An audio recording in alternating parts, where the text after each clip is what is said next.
Right, after several days of gloomy, wet weather, the sun's out. We've got a 4-day weekend, thanks to the Queen's Platinum Jubilee. So, nice little break from work, and the weather seems to be playing ball. So let's do a look at some of the Colocasia I'm growing. Excuse me. So this is a selection of stuff I've been growing or trying for the first time this year. Before I start on what I've got, I will tell you I've got some coming in the post as well. I've actually got a bulb in a greenhouse which hasn't come up yet as well, which is white lava. So that's a big green leaf with the white vein, and I've also come in the post, I've got a Nancy's Revenge, which is similar to that, but we'll do a video when that turns up. Anyway, so let's do what we've got in front of us. So we've got a selection of sort of the black or dark leaf ones. Let's start at one end and work our way through. So down this end, this is, I call this wild variety. So this is one I got from Morrison's as Edo's. Little rhizome that they use as a food source in Asia, similar to potatoes, I guess, quite starchy. But anyway, so this is sold as a food crop, sort of little potatoes basically, little rhizomes. And so this is the unnamed edible, truly edible variety. Nothing special, just a green leaf. I do have a little sort of maroon spot in the centre, fairly pointed, slightly corrugated leaves on that. So that's just a unnamed wild variety, but they don't tend to get huge leaves on them ones. I found them to get much bigger than a foot, the leaves on that. Let's move on to most people's favourite, which is the pink China, because it's a favourite because it's hardy. You can leave that in the ground, it's pretty reliable. That'll come back every year and spreads quite quickly. So I guess the pink China comes from the stem itself is quite a nice pink, and again you've got that maroon spot in the centre of the leaf, fairly pointed, standard sort of elephant ear type shape. Leaves on these for me never seem to get much more than about 1.5 feet, so they're not a giant variety, but nice plants all the same. So the next one is the standard Colocasia esculenta, which for me, I quite often leave a lot of these in the ground and they seem to come back every year. So I won't say they're reliably hardy, but they're fairly hardy if you've got, you know, good draining soil. They don't tend to, obviously if you've got sort of a really wet clay soil, they may well rot out during winter, but for me they always seem to come back. And these are the ones, if you've seen the videos last year, done quite well. I'd say some of the leaves on these get well over 2 foot, and probably 2 foot in height, the plant overall. Quite like the leaf shape on these, because unlike a lot of the other ones, which are sort of fairly pointy, slightly more rounded leaves on these, and even the lobes at the top are quite rounded. So yeah, good standard, nice shape, good grower. Can't go too far wrong with that one. So a lot of the fancy varieties are sort of bred, if you like, or cultivated from this variety. It's kind of like the base variety. Next in line, So this is going to be very similar to the Colocasia Escalente. This is Jack's Giant, so it's like the giant version. I've grown this for the last few years. Last summer we had a bit of a cool, pretty poor summer really, so it didn't get to its full potential, so that needs slightly hotter temperatures I'd say than the Escalente, but the leaves obviously get a lot bigger. I mean, I've seen easy 3-foot leaves on these. Next in line, this is the Thai Giant, quite often called Colocasia Thai Giant, but it's sort of a cross I think between Colocasia and Alocasia, so that'd be, I think it's been reclassified as Lutecasia. So because it's crossed with an Alocasia, you can see most elephant ears, or Colocasias in particular, tend to droop downwards, where you'll get a leaf point upwards like an Alocasia and the next leaf will go down like the Colocasia. So it's a little bit variable in that sense, in which way the leaves point, but I really like the leaves on these ones. They're sort of a bit more limey, a bit brighter, and if you get a good hot summer you'll get massive leaves on these. Again, last year they didn't do well, but the year prior to that I had easily 3-foot plus, and I know in a more tropical environment that they'll get massive. I've seen leaves on these nearly 3 meters. They really are quite a substantial plant if you get the weather for it. So that is one of my favourite varieties. I have got green fly on some of these, so I want to give them a spray. But so we're getting into the black varieties, or the dark leaf ones. You notice this one is quite shiny, oily finish to it, nice. So this is the part of the Hawaiian series. So this is black coal. So unlike a lot of the other dark leaf ones, which tend to be sort of more matte and velvety looking, these are sort of a really glossy sheen. So if you get them in the light, they look quite nice. So this will be the first sort of full season. I bought this plant sort of late in the season last year. Didn't really do much, kept it in the pot, so we'll see what that does this year. But again, leaves not massive, probably foot and a half. Next in the queue we've got the Black Magic, which is like the probably most commonly available dark leaf variety.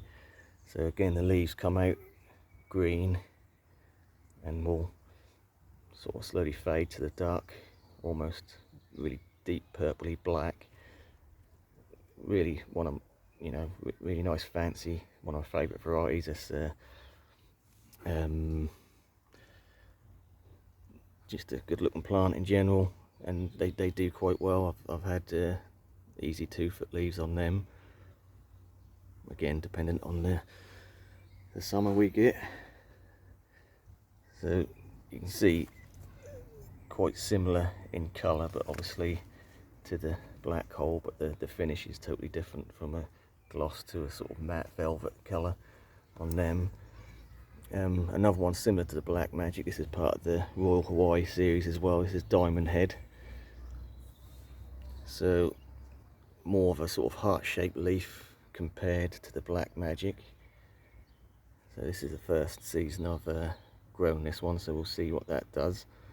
I know the sort of Royal Hawaiian series are a little bit more tropical origin, so yeah, we'll see. They're going to need a warm summer. But yeah, similar looking to the Black Magic, but you can see it's probably a bit more slight corrugation to the leaf on the Black Magic than the Diamond Head, and slightly different shape. But again, nice deep velvety matte leaf on that. The stems are a different shade, more of a reddy purpley tone to the Diamond Head compared to the Black Magic. And this is Mojito.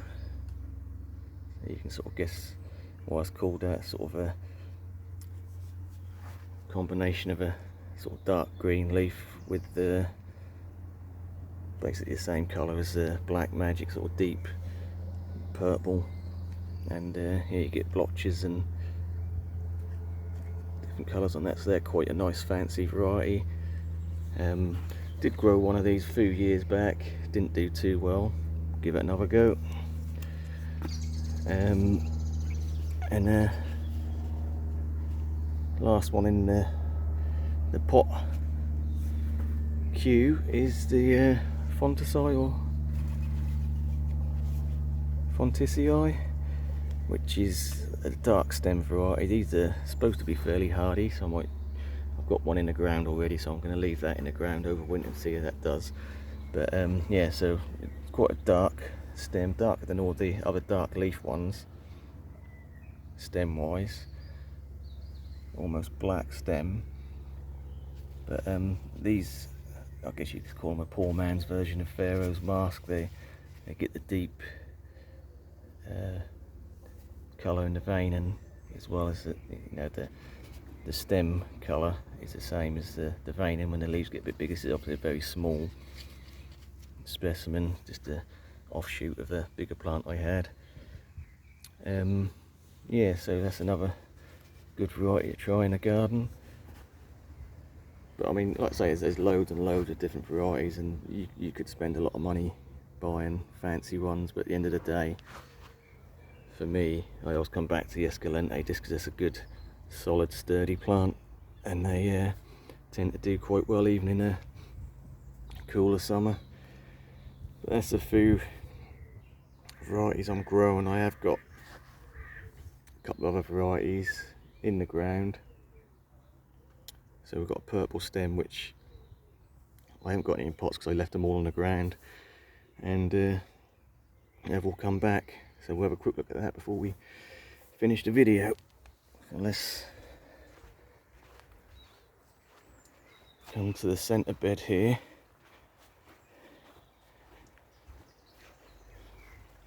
So I'm not, as elephant ears go, I'm not overly keen on this one, just for the fact it's not that strong a grown. I mean, that does well, and like I say, these, what we're looking at here is, this is probably the biggest leaf we've got at the moment. So again, we've got like a dark bluey spot in the centre, quite a corrugated leaf, pointy. So this is actually the strongest one, is actually a runner coming from the main rhizome here, which is only just starting to grow. And we have got looks like it's broke off, but I'm guessing if I pop that off, well, I can see already it's got growth on it. So if I get that in a pot, I can cut this leader off about here, and that I can stick in a pot and that'll grow. So yeah, sort of two types of Colocasia, really, like clumping type and the running type. So this is obviously a runner, so it sends out up to a foot, 2 foot runners out. So again, these have been left in the ground all winter, and all start to come back again. Another one there, and if I walk around the other side, another side note, there's Escalente, which has been left in the ground all winter. Start to come back. In fact, see the first leaf has died off, but I did cover these over with a bit of fresh compost, but obviously the birds been digging about in here. But yeah, they're not planted deep at all, they're right at the top. I mean, I know really you probably want these to get them through winter. You probably want them,